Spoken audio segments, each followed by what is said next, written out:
Hello everybody, it's Wyvern here with another bit of Total War Warhammer 2 Quick Match gameplay. This time around we are on MP Crossroads playing as the Forces of the Bloody Hands against the Forces of the Empire. And in this match, what I simply wanted to do was a themed build. It's been a while since I've done a Greenskin themed build. It feels like, or specifically a Savage Orc themed build. And you gotta do it. You gotta represent the Prophet every now and then. And so that's all this build is about. For my Lord, obviously rolling with Wordsack, and I've made sure not to bring, and this was definitely a bit of a detriment, but I made sure not to bring any units that would infringe on this theme. So for my Lord rolling with Wordsack, not much to be said for this bad boy. He does have, of course, a great selection of he's got the mini Wah essentially with Bonewood Staff, great selection of spells with Fits of Gork as well as Here We Go. I decided not to bother with the popular Foot of Gork in this situation because I had some pretty expensive cav and I figured they could handle the situation on their own.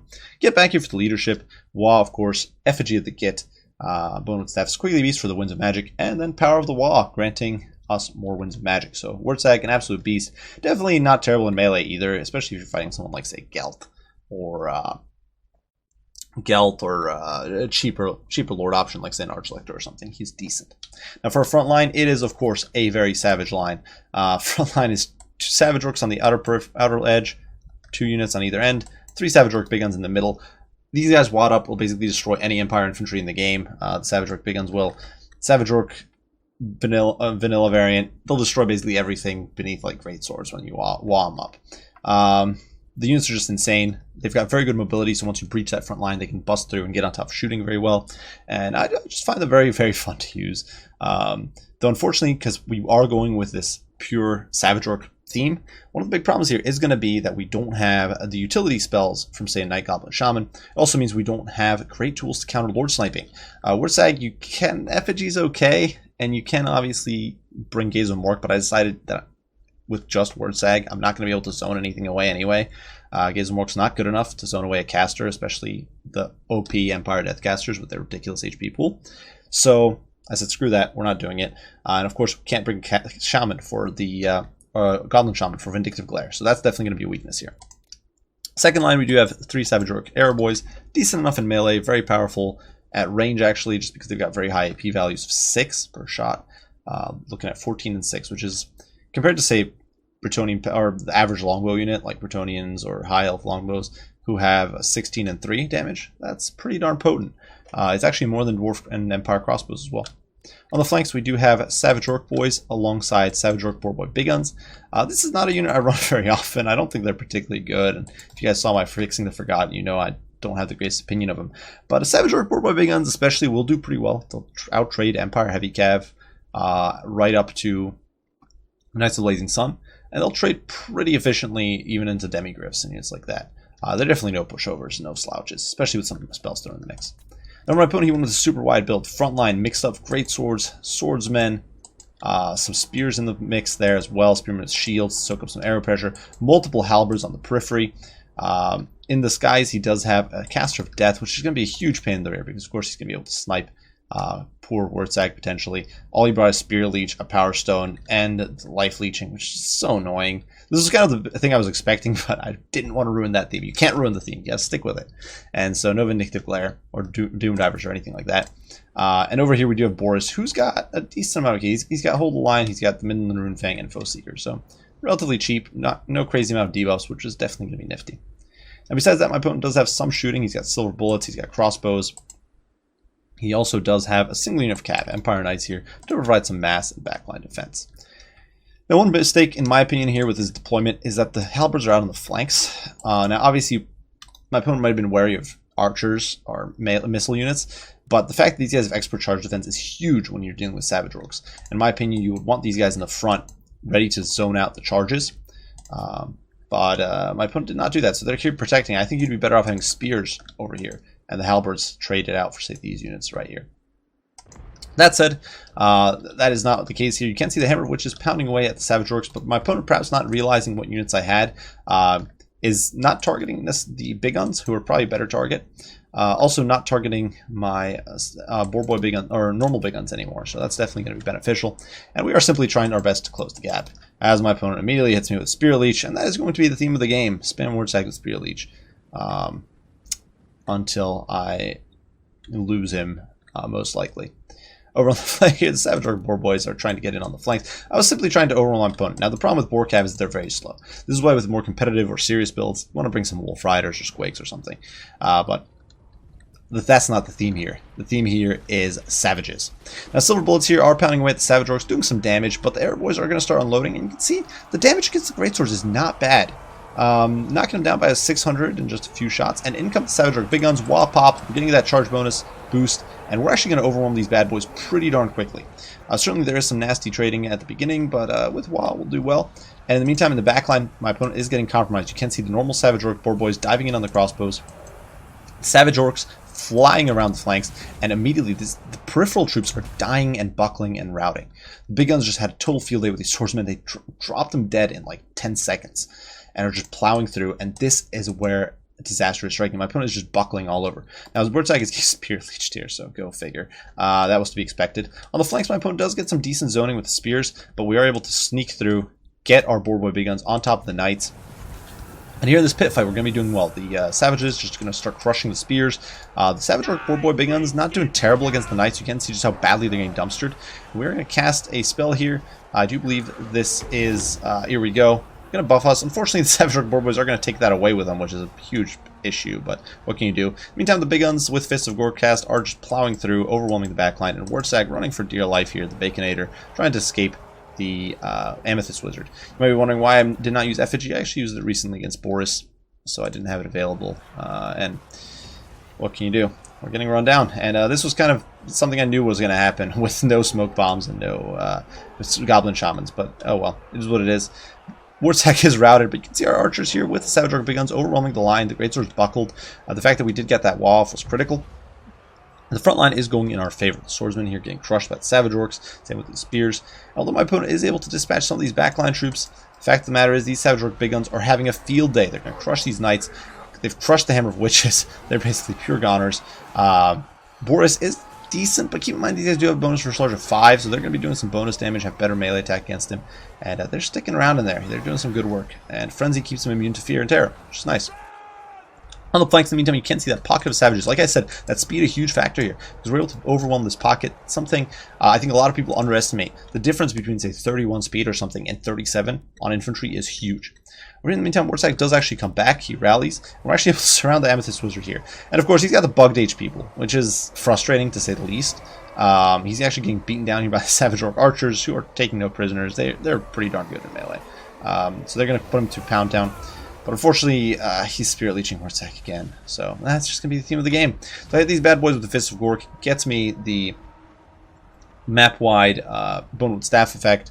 Unfortunately, Wurtzag's a goner. Get back here does keep me in the fight for a little bit. He tanks through that Spirit Leech, but he's not going to last much longer. It just is what it is.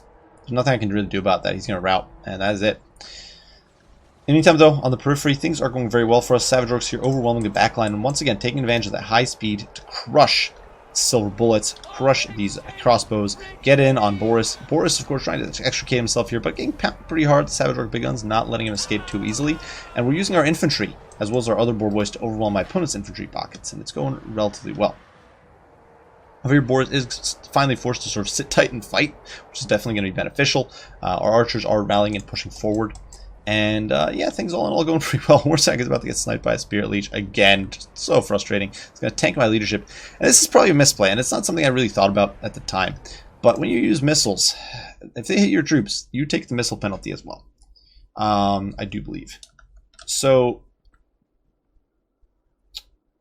do I not? I was pretty sure I'd take them. It looks like we don't. Maybe it's just the damage sustained. Either way, the damage sustained is not helping either. I could have sworn you take the missile damage penalty on leadership. But with that sudden loss of leadership, we're actually going to tank, and things are going to look very bad. And you can see balance of power hugely in my favor. Everything is going well for us right now. But suddenly there's that rout. Now the big guns over here winning decisively against the Empire Knights, crushing them hard. Hammer of Witches completely routed, basically removed from play. The Savage Orcs over here crumping some sportsmen. Easy peasy. Lemon squeezy, easy massacre here. The poor state troops don't stand a chance. This fight is just a slaughter. Everywhere we go, we're basically winning. But the problem is Boris is now able to start terror routing. Fortunately, he doesn't have the Crush the Weak, which would make this even more devastating. But he is able to terrify troops. And keep in mind that stacking Fear and Terror effect does impact my troops. So exposed flank here, hurting my boys. That's making the route a little easier. Damage sustained, making things more difficult. Exhaustion, making things more difficult. And as units route, as they fully route, to be accurate, there's potential for chain routing. Now, this wizard here does get caught by the Savage Orcs, who are going to take him to Pound Town. Every time they get to surround on him, they do a lot of damage. Now, this guy had normal wizard HP. He would have probably routed by now. This Spirit Leech is definitely a bit wasted. You don't really want to be doing it against Savage Orcs, but I can see why my opponent was doing it, just to extricate himself here. And Boris does come in with the rear charge to break me. But that does mean these Boar Spears are left to their own defense, or own sort of own capabilities, that they really don't stand a chance. They're going to get surrounded. A horde of angry savages, some on the boars, just coming in, beating the crap out of these guys, making them just very, very sad. Probably not an ideal use of the boar boys, though. I definitely should have saved them for dealing with Boris when he came in, use that high mass on him. And over here, you can't see these Savage Orc boar boys running away, evading these spears, because I don't want to engage. I want to get rid of my opponent's other troops first, if possible. Now, actually, one of the cool things right now is that I have the kind of capable reserve. The Savage Orc Air Boys, 1, are decent with their missiles, but 2, even if things start going badly, they can be thrown into the fray as a melee unit and do okay, if not amazing, amounts of work. Now, unfortunately, the arrow fire doing damage to friendly fire, as well as Boris diving in, is going to once again cause a chain rout. Spirit Leech does go down, actually starts murderizing some of my troops. I'm not entirely sure. The Boar Boy Big Guns, so good target there, getting melted by the Spirit Leech. And Boris still, he hasn't hit his healing cap. He's close, but he's not quite there. He's just running amok. And infantry getting routed all over the place. Now crossbows rallying over here. Now granted, we do have these savages coming in to deal with them. So there's all these fights on the periphery. So we got Savage Orcs diving in on the crossbows here. Gonna be able to crush them quick. Similarly over here, the Boar Boys were able to mop up these spears. Now we're coming back to collapse on my opponent. But Boar is still a menace. And this is really, like I mentioned before, where the Savage Orc Air Boys are going to shine. They're not a dedicated combat unit, but you can see how much damage those AP missiles, or reasonable AP missiles, are doing. Boris is actually losing HP as he's trying to charge through these guys, and he's not able to route them quick.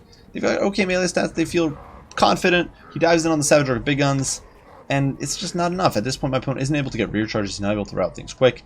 He is able to remove my poor Savage Orcs over there with the Spirit Leech, but really that Spirit Leech was needed elsewhere at this point. And Boris here getting tied down, getting surrounded, getting beaten down. So the proud Imperial Griffin, surrounded by a bunch of green filth, just getting rained on by greenskin arrowheads, and you can see the poor Griffin just riddled with arrows there. And some troops are routing, you can see some of the poor boys there routing, but at this stage of the game, it is going to be it, as Boris shatters to army losses. It's a pretty tight match. That was tighter than it should have been, mostly because of the meme build. So to be quite blunt, obviously, if you want to be competitive against Empire, you should always bring a Shaman with Vindictive Glare, or Doomdiver Catapults, or units like that to zone away enemy flying casters and lords, because you're likely to have an opponent try to snipe you with Fireball, Amber Spear, Gelt with Final Transmutation, Deathcaster, whatever. Problem is that right now Deathcaster's bugged. He's got way too much HP and way more HP than he should have, by far. So that's busted to begin with, which is why I figured it wasn't really worth trying to bring Gaze and work on Wordsack. I wouldn't be able to outtrade my opponent there. And second of all, if you're trying to do a Savage build, obviously you can't do that. That's not fair. That's not a Savage build at that point if you're running some pasty goblins.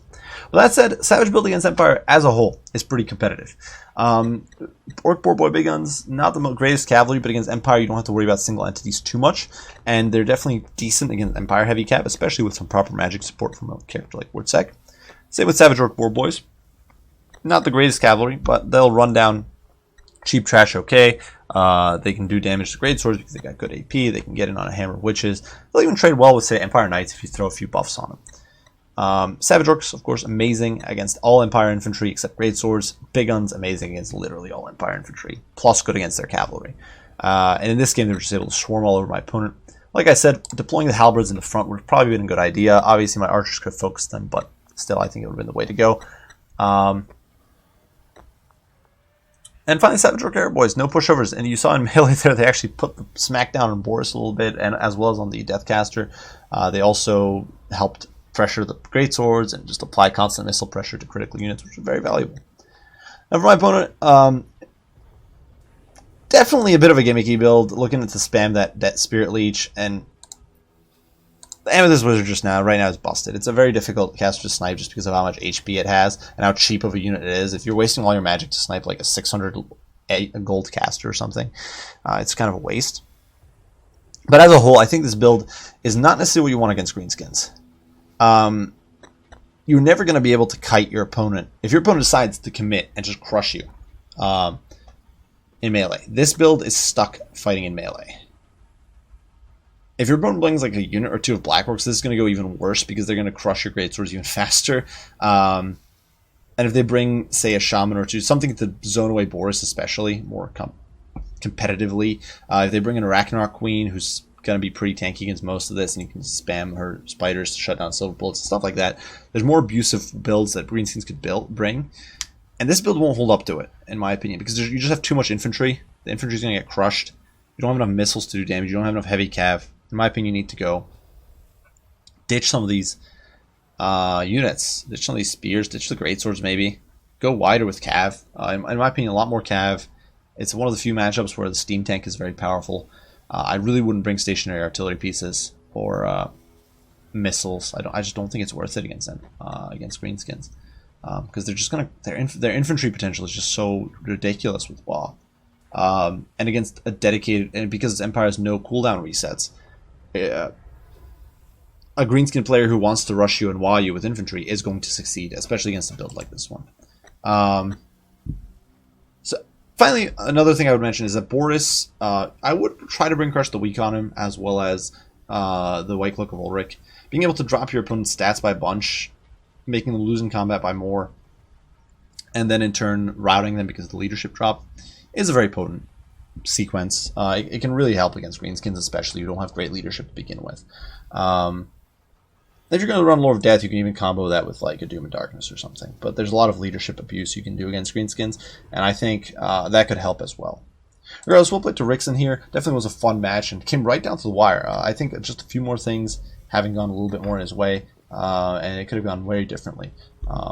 Because yeah, leadership was wavering and buckling there at the end for us.